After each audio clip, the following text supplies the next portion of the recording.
Okay, now I don't want to alarm anybody in this room, but it's just come to my attention that the person to your right is a liar. Also, the person to your left is a liar. Also, the person sitting in your very seats is a liar. We're all liars. What I'm going to do today is I'm going to show you what the research says about why we're all liars, how you can become a lie spotter, and why you might want to go the extra mile and go from lie spotting to truth seeking, and ultimately to trust building. Now, speaking of trust, ever since I wrote this book, Lie Spotting, no one wants to meet me in person anymore. No. They say, it's okay, we'll email you. I can't even get a coffee date at Starbucks. My husband's like, honey, deception. Maybe you could have focused on cooking. How about French cooking? So before we get started, what I'm going to do is I'm going to clarify my goal for you, which is not to teach a game of gotcha. Lie spotters aren't those nitpicky kids, those kids in the back of the room that are shouting, gotcha, gotcha. Your eyebrow twitched. You flared your nostril. I watched that TV show, Lie to Me. I know you're lying. No. Lie spotters are armed with scientific knowledge of how to spot deception. They use it to get to the truth, and they do what mature leaders do every day. They have difficult conversations with difficult people, sometimes during very difficult times. And they start up that path by accepting a core proposition. And that proposition is the following: lying is a cooperative act. Think about it. A lie has no power whatsoever by its mere utterance. Its power emerges when someone else agrees to believe the lie. So I know it may sound like tough love, but look, if at some point you got lied to, it's because you agreed to get lied to. Truth number one about lying: lying's a cooperative act. Now, not all lies are harmful. Sometimes we're willing participants in deception for the sake of social dignity, maybe to keep a secret that should be kept secret. We say, nice song. Honey, you don't look fat in that, no. Or we say, favorite of the digerati, you know, I just fished that email out of my spam folder. I'm so sorry. But there are times when we are unwilling participants in deception, and that can have dramatic costs for us. Last year saw $997 billion in corporate fraud alone in the United States. That's an eyelash under $1 trillion. That's 7% of revenues. Deception can cost billions. Think Enron, Madoff, the mortgage crisis, or in the case of double agents and traitors like Robert Hansen or Aldrich Ames, lies can betray our country. They can compromise our security. They can undermine democracy. They can cause the deaths of those that defend us. Deception is actually serious business. This con man, Henry Oberlander, he was such an effective con man, British authorities say he could have undermined the entire banking system of the Western world. And you can't find this guy on Google. You can't find him anywhere. He was interviewed once, and he said the following. He said, look, I've got one rule. And this was Henry's rule. He said, look, everyone is willing to give you something. They're ready to give you something for whatever it is they're hungry for. And that's the crux of it. If you don't want to be deceived, you have to know, what is it that you're hungry for? And we all kind of hate to admit it.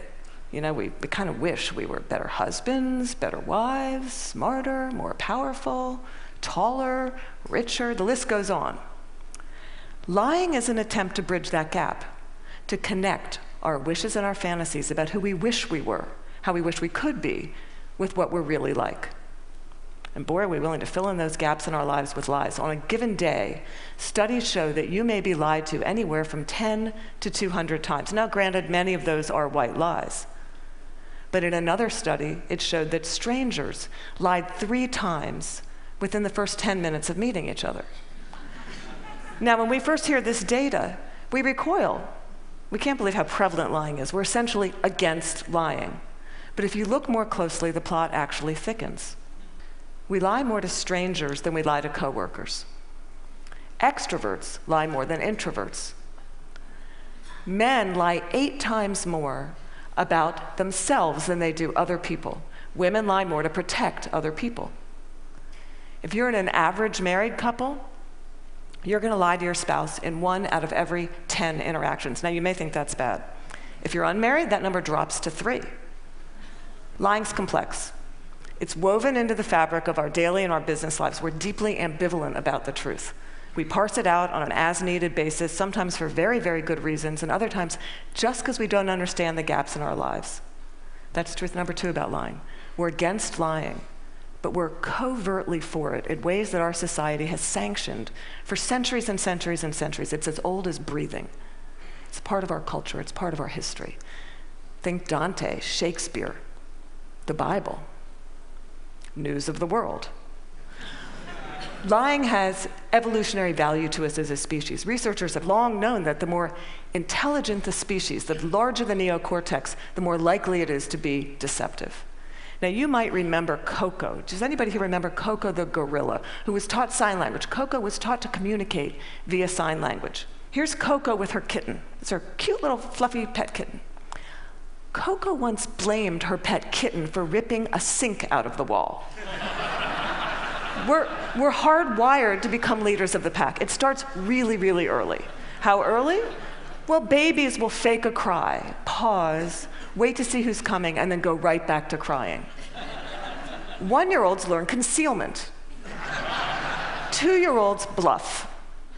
5-year-olds lie outright. They manipulate via flattery. 9-year-olds, masters of the cover-up. By the time you enter college, you're going to lie to your mom in 1 out of every 5 interactions. By the time we enter this work world, and we're breadwinners, we enter a world that is just cluttered with spam, fake digital friends, partisan media, ingenious identity thieves, world-class Ponzi schemers, a deception epidemic. In short, what one author calls a post-truth society. It's been very confusing for a long time now. What do? Well, there's steps we can take to navigate our way through the morass. Trained lie spotters get to the truth 90% of the time. The rest of us, we're only 54% accurate. Why is it so easy to learn? Well, they're good liars and they're bad liars. They're no real original liars. We all make the same mistakes. We all use the same techniques. So what I'm going to do is I'm going to show you 2 patterns of deception, and then we're going to look at the hot spots and see if we can find them ourselves. We're going to start with speech. I want you to listen to me. I'm going to say this again. I did not have sexual relations with that woman, Miss Lewinsky. I never told anybody to lie, not a single time, never. These allegations are false, and I need to go back to work for the American people. Thank you. Okay, what were the telltale signs? Well, first we heard what's known as a non-contracted denial. Studies show that people who are overdetermined in their denial will resort to formal rather than informal language. We also heard distancing language, that woman. We know that liars will unconsciously distance themselves from their subject using language as their tool. Now, if Bill Clinton had said, well, they tell you the truth, or Richard Nixon's favorite, in all candor, he would have been a dead giveaway for any lie spotter that knows that qualifying language, as it's called, qualifying language like that, further discredits the subject. Now, if he had repeated the question in its entirety, or if he had peppered his account with a little too much detail, and we're all really glad he didn't do that, he would have further discredited himself. Freud had it right. Freud said, look, there's much more to it than speech. No mortal can keep a secret. If his lips are silent, he chatters with his fingertips, and we all do it. No matter how powerful you are, we all chatter with our fingertips. I'm going to show you Dominique Strauss-Kahn with Obama, who's chattering with his fingertips. Now, this brings us to our next pattern, which is body language. With body language, here's what you got to do. You really got to just throw your assumptions out the door. Let the science temper your knowledge a little bit, because we think liars fidget all the time. Well, guess what? They're known to freeze their upper bodies when they're lying. We think liars won't look in the eyes. Well, guess what? They look you in the eyes a little too much just to compensate for that myth. We think warmth and smiles convey honesty, sincerity, but a trained lie spotter can spot a fake smile a mile away. Can you all spot the fake smile here? You can consciously contract the muscles in your cheeks, but the real smile's in the eyes. The crow's feet of the eyes, they cannot be consciously contracted, especially if you overdid the Botox. Don't overdo the Botox. Nobody will think you're honest. Now we're going to look at the hot spots. Can you tell what's happening in a conversation? Can you start to find the hot spots, to see the discrepancies between someone's words and someone's actions? Now, I know it seems really obvious, but when you're having a conversation with someone that you suspect of deception, attitude is by far the most overlooked but telling of indicators. An honest person is going to be cooperative. They're going to show they're on your side. They're going to be enthusiastic. They're going to be willing and helpful in getting you to the truth. They're going to be willing to brainstorm, name suspects, provide details. They're going to say, hey, maybe it was those guys in payroll that forged those checks. They're going to be infuriated if they sense they're wrongly accused throughout the entire course of the interview, not just in flashes. They'll be infuriated throughout the entire course of the interview. And if you ask someone honest, what should happen to whoever did forge those checks? An honest person is much more likely to recommend strict rather than lenient punishment. Now, let's say you're having that exact same conversation with someone deceptive. That person may be withdrawn, look down, lower their voice, pause, be kind of herky-jerky. Ask a deceptive person to tell their story. They're going to pepper it with way too much detail in all kinds of irrelevant places. And then they're going to tell their story in strict chronological order. And what a trained interrogator does is they come in, and in very subtle ways, over the course of several hours, they will ask that person to tell their story backwards. And then they'll watch them squirm and track which questions produce the highest volume of deceptive tells. Why do they do that? Well, we all do the same thing. We rehearse our words, but we rarely rehearse our gestures. We say yes, we shake our heads no. We tell very convincing stories, we slightly shrug our shoulders. We commit terrible crimes, and we smile at the delight in getting away with it. Now, that smile is known in the trade as duping delight, and we're going to see that in several videos moving forward, but we're going to start, for those of you that don't know him, this is presidential candidate John Edwards, who shocked America by fathering a child out of wedlock. We're going to see him talk about getting a paternity test. See now if you can spot him saying yes while shaking his head no, slightly shrugging his shoulders, lots of be happy to participate in one. I know that it's not possible that this child could be mine because of the timing of events, so I know it's not possible. Happy to take a paternity test and would love to see it happen. Are you going to do that soon? Is there somebody that you can't? I'm only one side. I'm only one side of the test, but I'm happy to participate in one. Okay, those head shakes are much easier to spot once you know to look for them. Now, there are going to be times when someone makes one expression while masking another that just kind of leaks through in a flash. Murderers are known to leak sadness. Your new joint venture partner might shake your hand, celebrate, go out to dinner with you, and then leak an expression of anger. And we're not all going to become facial expression experts overnight here, but there's one I can teach you that's very dangerous and that's easy to learn, and that's the expression of contempt. Now, with anger, you've got two people on an even playing field. It's still somewhat of a healthy relationship, but when anger turns to contempt, you've been dismissed.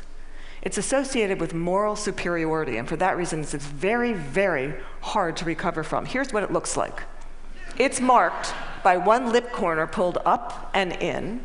It's the only asymmetrical expression, and in the presence of contempt, whether or not deception follows, and it doesn't always follow, look the other way, go the other direction, reconsider the deal, say, no, thank you, I'm not coming up for just one more nightcap, thank you. Science has surfaced many, many more indicators. We know, for example, liars will shift their blink rate, point their feet towards an exit.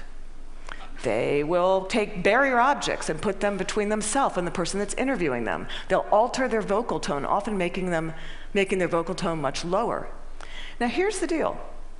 These behaviors are just behaviors. They're not proof of deception.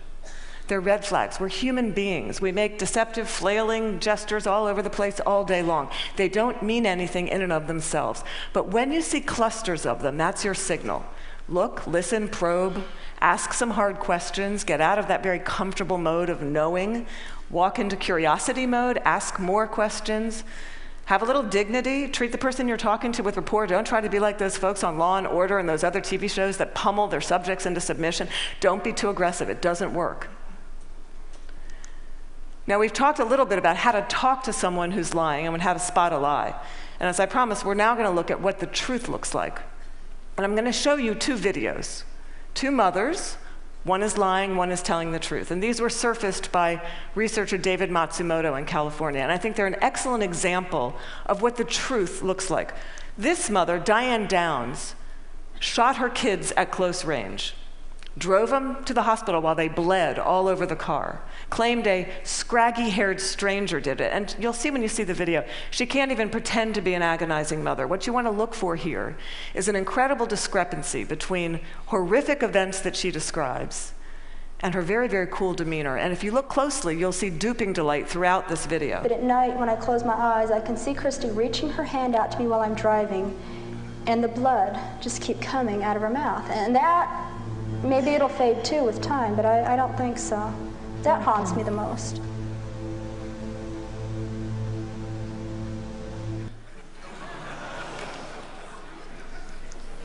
Now I'm going to show you a video of an actual grieving mother, Erin Runyon, confronting her daughter's murderer and torturer in court. Here you're going to see no false emotion, just the authentic expression of a mother's agony. I wrote this statement on the 3rd anniversary of the night you took my baby. And you hurt her, and you crushed her, you terrified her, until her heart stopped. And she fought, and I know she fought you. I know she looked at you with those amazing brown eyes, and you still wanted to kill her. And I don't understand it, and I never will. Okay, there's no doubting the veracity of those emotions. Now, the technology around what the truth looks like is progressing on, the science of it. We know, for example, that we now have specialized eye trackers, infrared brain scans, MRIs that can decode the signals that our bodies send out when we're trying to be deceptive. And these technologies are going to be marketed to all of us as panaceas for deceit. And they will prove incredibly useful someday. But you've got to ask yourself, in the meantime, who do you want on your side of the meeting? Someone who's trained in getting to the truth, or some guy who's going to drag a 400-pound electroencephalogram through the door? Lie spotters rely on human tools. They know, as someone once said, character's who you are in the dark.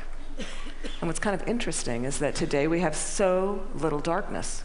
Our world is lit up 24 hours a day. It's transparent, with blogs and social networks broadcasting the buzz of a whole new generation of people that have made a choice to live their lives in public. It's a much more noisy world.